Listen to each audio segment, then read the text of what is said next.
This video is a continuation of a prior video titled Google Apps Script Custom Menu. And what we did in that first video was create a custom menu via app script via the user interface. I have this custom menu called My Task, and what we're going to do is add a second item to that menu. But I just want to show you a quick preview of what we're going to create today.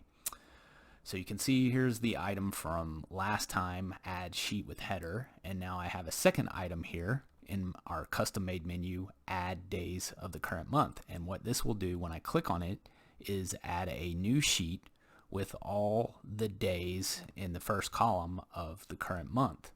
So we're currently in July 2021. When I click this, a new sheet will be added that has all the dates in an array from July 1st to July 31st. So I'll go ahead and click that, and there it is.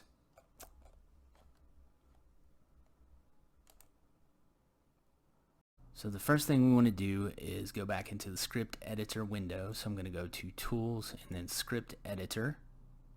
And this try new editor window will pop up, so I'm going to close out of that. I still like the old one.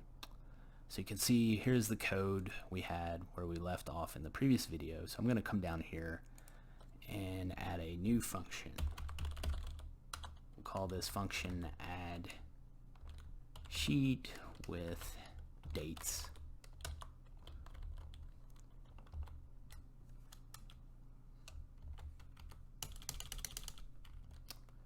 So the first thing we want to do is add a new sheet. So we did that in our last video. So I'm going to copy this code here because this creates a variable called new sheet, and all it does is begins with the spreadsheet application and then get the active spreadsheet that we're in now and insert a new sheet method.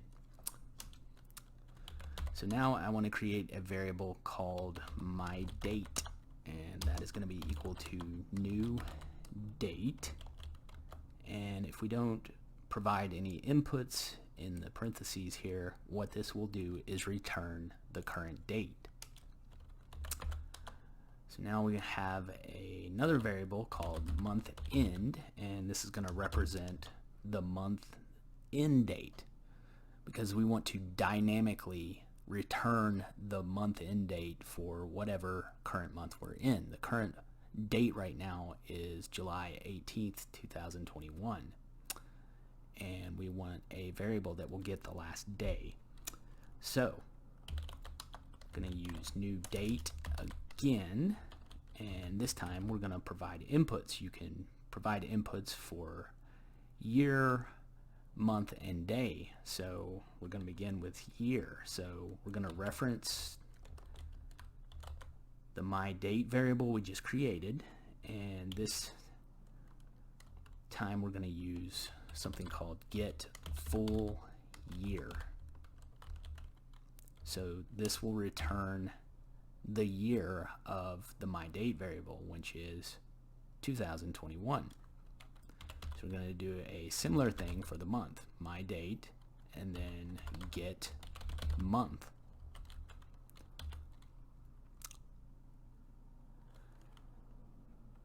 So we want something dynamic though. So what we're going to do is add 1 to this. So this would normally return the current month, which is July, but since we added 1, it's going to return August. Now the final input is the day of the month input. So here we're going to input a value of 0, and what that will do, since it's not a valid day, will force it to go back to the last day of the previous month. So this will dynamically return July 31st. So now we want to create a variable called last day. And I know what you're thinking, hey, didn't we just do that? Yeah, we did, but this is a date value. What we want to do is get the last day as a number or an integer.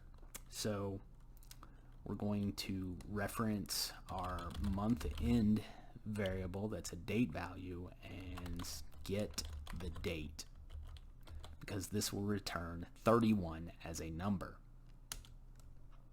or whatever the last day for whatever month you're in. So now what we want to do is a simple for loop that begins at day 1 and cycles all the way through to our last day variable. So we're going to begin with the keyword for, and the basic syntax for a for loop. So in our parentheses we begin with a variable, we'll call it I, that's our counter variable, and where we want to begin our loop at. We want to begin on day 1. So that's going to begin with a value of 1 and then a semicolon, and then we want to define how far we want this counter to go. Well, we want it to go to our last day variable, so we want it to go up until it is less than or equal to our last day variable. Finally, how do we want to increment this? Well, we want to increment our counter variable in increments of 1, so that's just going to be our I with a plus plus. So now I'm going to add a variable called dynamic date, and that is going to be equal to our, similar to what our variable was up here. So we have the new date and then our inputs, but this time we don't want to add a 1 to our month. We want to actually get the current month we're in now. So we're going to leave this as is, and then for our day input, we're going to reference our counter variable. So now what we want to do is write this dynamic date value to all of the cells in column A. So we're going to reference our new sheet variable again, and this time we want to get range, and for our row input we want to get our counter variable, but we want to add 1 to it because we want to begin in row 2, and we want this in column A or column 1, so we want 1 for the column input, and we want to set the value of each of these cells, and that is going to be equal to our dynamic date value.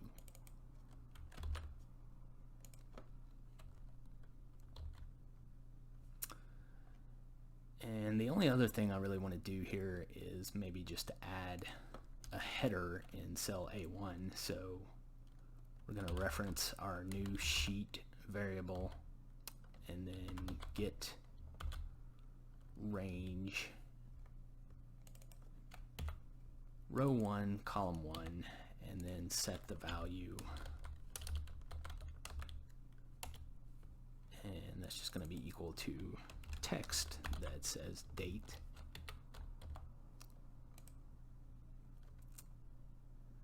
So what we want to do is add this to our menu here. So we have our My Task menu, and right now it just has 1 item. So back up top here, I have our variable user interface, which is equal to our spreadsheet application, get the UI, and then create a menu called My Task. And you can see here's where we added our first item.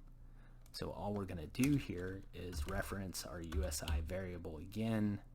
We want to add an item, which is that first option, and the caption we want to display there in the menu is add sheet with dates. Let's say days of month. And then we just need to reference our function name, which needs to be enclosed in double quotes. So I'm going to come back down here and copy our function that we just created and place it up here. So now we can hit save, and the function we want to run, although we have the function here we just created, we really want to run this on open, because the on open function drives our automate function, which drives our user interface. So I want to hit save and then run on open.